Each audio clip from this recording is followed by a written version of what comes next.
Hello everyone, I'm Lucy. From November 2020 until July 2021, 93 of us at St James's embarked together on an online pilgrimage in a pandemic, which we called Camino Companions. As part of this, we recorded short videos of some of our pilgrims speaking on different topics. Here's Leah speaking on the topic of God with us in suffering.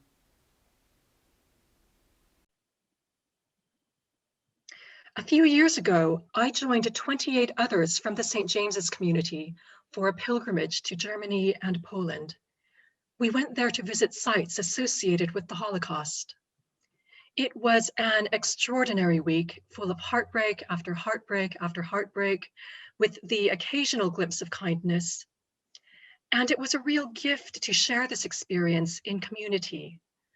We left London knowing that Mercedes, a beloved member of the St. James's congregation, was in her very last days. We left knowing that she would not be alive when we returned. And I embarked on the pilgrimage carrying my own private grief. The previous summer, I had given birth to my first child, Rowan, who had lived for 39 minutes. I was able to join the pilgrimage only because Rowan had died, because I did not have a living child to care for. We flew into Berlin and out of Munich, traveling by way of Krakow, Auschwitz, and Nuremberg. We heard stories and looked at pictures and walked through places that bore witness to humanity at its best, but mostly at its worst. We tried our hardest to imagine the unimaginable. I moved through each of these places feeling conflicted and frequently guilty.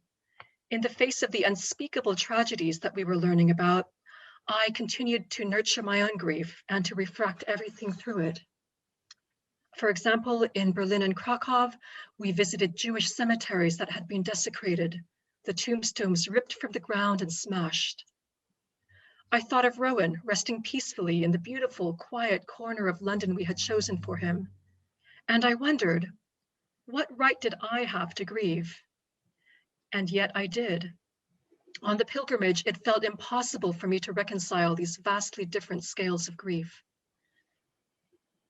Before the pilgrimage, Lucy had asked me to help with worship. As I was pulling together the liturgy that we would use, I looked up the Bible readings that would be assigned for our pilgrimage week. I looked through all of them for the week, and Psalm 28 really leapt out for me. This is the one that begins, "To you, O Lord, I call, my rock, do not refuse to hear me." But it was the middle verses that really captured my attention. I was struck by their honesty and how they might speak into and out from the Holocaust.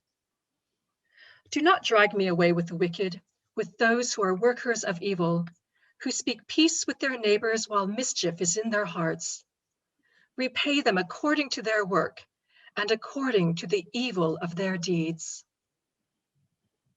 These are not nice words. They're bitter, they're vengeful, but to me, the prayer feels all the more real for them. On the pilgrimage, this psalm accompanied us, and so did this question. In the midst of unspeakable horror and suffering, where is God? Halfway through the pilgrimage, we traveled to Auschwitz.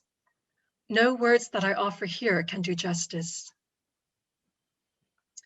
We moved through that terrible place, overwhelmed by the sheer magnitude of murdered lives, each one precious. And in my heart, I held tightly to Rowan and to Mercedes, who had died just 2 days before. As we exited the grounds, I saw a tree with distinctive leaves. I don't know if it was a Rowan tree, but it was certainly a relative.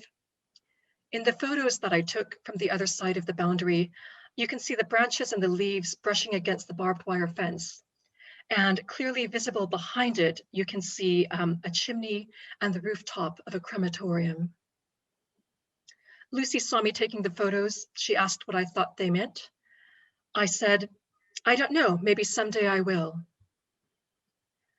3 years later, I still don't know what they mean. It's tempting to say something comforting about God being present in all suffering, whatever the scale, big and small. In my best moments, this is what I believe. But I think the more truthful response is this. Sometimes all we human beings can do is to place our terror and our heartbreak, our despair and our faltering hopes. All we can do is to place these into the hands of God and pray. Amen.